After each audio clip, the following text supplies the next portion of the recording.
Welcome all of you. मैं हूं Anand Mishra, house of legal studies में आप सभी का स्वागत है। असिस्टेंट पब्लिक प्रोसिक्यूटर एपीपी की वैकेंसी नोटिफाई हुई है। टोटल आपको 61 सीट देखने को मिलेंगी। क्या एक्सपीरियंस जरूरत है, क्या सिलेबस होने वाला है, एग्जाम पैटर्न की बात करेंगे, एज लिमिट क्या है, कब तक बेसिकली आप अप्लाई कर सकते हैं।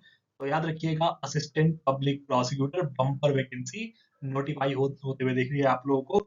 चलिए स्टार्ट करते हैं। तो तमिलनाडु पब्लिक सर्विस कमीशन, ठीक है, तमिलनाडु पब्लिक सर्विस कमीशन ने नोटिफाई किया है असिस्टेंट पब्लिक प्रोसिक्यूटर ग्रेड 2 की पोस्ट, जिसमें टोटल आपको 61 वैकेंसी 61 वैकेंसी आपको देखने को मिलेगी। देखिए स्टार्ट देखते हैं कि इंपॉर्टेंट डेट्स क्या है। डेट ऑफ नोटिफिकेशन आपको दिख रही है कि 2 तारीख को ये बेसिकली आपका नोटिफाई हुआ था। लास्ट डे एप्लीकेशन फॉर्म भरने की, जो आपकी ऑनलाइन एप्लीकेशन है, याद रखिएगा, जो कि आपका 31 दिसंबर है। ठीक है, 31 दिसंबर तक आप लोग फॉर्म भर सकते हैं। उसके बाद आप लोगों का करेक्शन विंडो के लिए आपको एप्लीकेशन एडिट के लिए आप बेसिकली ओपन हो जाएगी विंडो, जिसमें आप अगर कोई गलती किया अपने फॉर्म में तो उसको सुधार कर सकते हैं, जो कि आपका होगा 4 जनवरी से लेके 6 जनवरी तक डेट रहेगी। ठीक है, 3 दिन के लिए आपको यहाँ पे करेक्शन विंडो ओपन की जाएगी। जो प्रिलिमिनरी डेट की बात करें, प्री एग्जाम की जो डेट है वो आपका 15 फरवरी है। याद रखिएगा, 15 फरवरी ऑलरेडी आपका टाइम यहाँ पे बता दिया गया है, जो कि 9:30 बजे से लेके 12:30 बजे तक होने वाला है। ठीक है, 3 घंटे का प्री एग्जाम होगा। एक ही शिफ्ट में बेसिकली एग्जाम कंडक्ट कराया था, एक ही पेपर होता है। मेंस एग्जाम की ऑब्वियस बात है, लिस्ट मतलब जो डेट्स है वो बाद में प्री के रिजल्ट के बाद आपका यहाँ पे अनाउंस होने वाली है। ठीक है, ज्यादा टाइम है नहीं आपके पास, याद रखिएगा 15 फरवरी का आपका एग्जाम है। 2 महीने के आसपास आपके पास टाइम है, प्रिपेयर की करना स्टार्ट कर दीजिए। अगर हम सीट्स कैटेगरी वाइज देखें तो वहां पे आपको जो असिस्टेंट पब्लिक प्रोसिक्यूटर ग्रेड 2 की जो पोस्ट देखने मिलेगी प्रोसिक्यूशन डिपार्टमेंट में, टोटल नंबर ऑफ वैकेंसी 61 है। ठीक है, जो आपका पे लेवल है वो आपका लेवल 22 है, सीपीएस के अकॉर्डिंग, जो कंट्रीब्यूटरी पेंशन स्कीम के अकॉर्डिंग आपको यहाँ पे देखने को मिलेगा। ठीक है, डिफरेंट आप लोग कैटेगरी वाइज देख सकते हैं सीट। जनरल के लिए आप देख सकते हैं 9 सीट आपको यहाँ पे नोटिफाई होती हुई दिख रही है। जनरल में आपको विडोज में भी आपको देखने को मिलेगा, अलग अलग जनरल में भी कुछ कैटेगराइज आपको किया गया है। साथ में बैकवर्ड कैटेगरीज में भी आप देखेंगे डिफरेंट कैटेगरीज आपको दिख रही होंगी। मोस्ट बैकवर्ड कैटेगरीज में डिफरेंट सब कैटेगरीज आपको दिख रही हैं। ठीक है, फिर शेड्यूल कास्ट में। ठीक है, तो ये सारी वैकेंसीज आप लोग जिस कैटेगरी में फॉल करते हैं वहां पे आप लोग अप्लाई कर सकते हैं। चलिए एलिजिबिलिटी क्राइटेरिया को देखें तो एज लिमिट की बात करते हैं। तो देखिए मिनिमम जो आपका एज लिमिट है वो आपका 1/7/2025 तक एज काउंट की जाएगी, जिसमें आपका कैंडिडेट्स की जो एज है वो 26 ईयर कंपलसरी है, मिनिमम बेसिकली। मिनिमम बेसिकली आपका मिनिमम एज है बेसिकली जो आपका 26 ईयर्स है। और मैक्सिमम एज की बात करें तो अदर्स कैटेगरी की बात करें, ठीक है, जो शेड्यूल कास्ट, शेड्यूल ट्राइब्स या most backward category, backward category, ठीक है, इनके अलावा की बात करते हैं जो ओपन कैटेगरी बेसिकली आपका जनरल कैटेगरी के लिए जो आपको देखने को मिलेगा मैक्सिमम एज वो है 36 ईयर्स।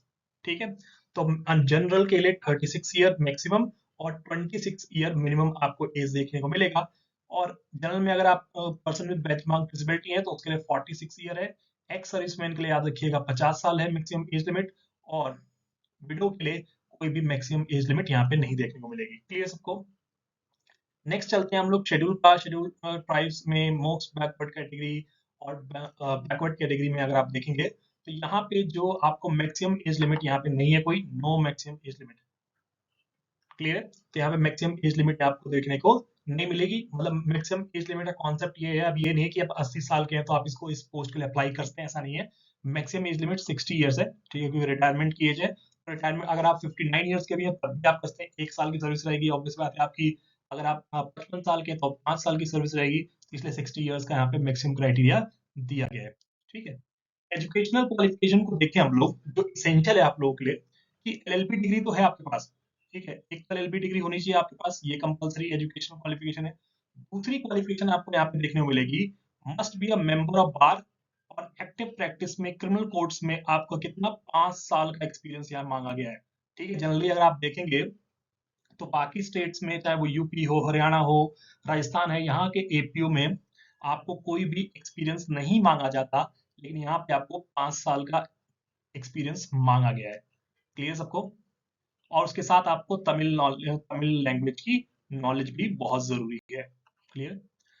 चलो आगे आते हैं एग्जामिनेशन की बात करें तो प्री एग्जाम कराया जाएगा जो कि एमसीक्यू फॉर्म होगा, मेंस एग्जाम होगा सब्जेक्टिव फॉर्म में, और फिर आपका इंटरव्यू होगा फाइनल स्टेज की बात करें तो मेंस और इंटरव्यू के बेस पे ही आपका फाइनल सिलेक्शन होना है, मेरिट जो प्रिपेयर होती है।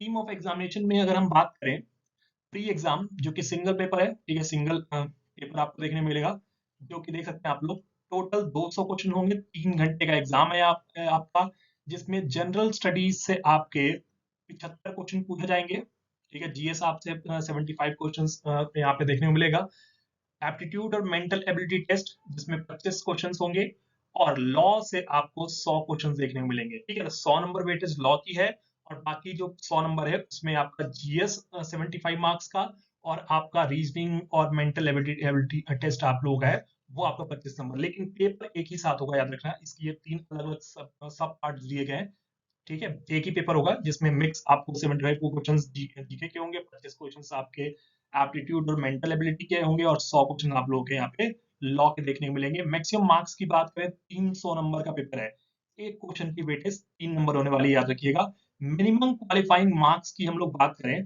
तो शेड्यूल ट्राइब्स में आपका मोस्ट बैकवर्ड कैटेगरी में आपको 90 नंबर मिनिमम लाना है, 300 में से 90 नंबर आपका यहाँ पे कंपलसरी है। अदर्स के लिए जिसमें ओपन कैटेगरी की बात करें तो उस केस में 120 नंबर लाना जरूरी है, ठीक है, 120 नंबर आपके मिनिमम मार्क्स आने चाहिए प्री में 300 में से, क्लियर सबको, ठीक है। ऑब्जेक्टिव टाइप होगा, ऑब्वियस बात है, ओएमआर ऑफलाइन बेसिकली एग्जाम कराया जाएगा पेन पेपर बेस पे, लैंग्वेज क्वेश्चन पेपर का तमिल में भी होगा और इंग्लिश में भी, ठीक है, जिसमें भी आप अटेम्प्ट करना चाहें आप अटेम्प्ट कर सकते हैं, ठीक है।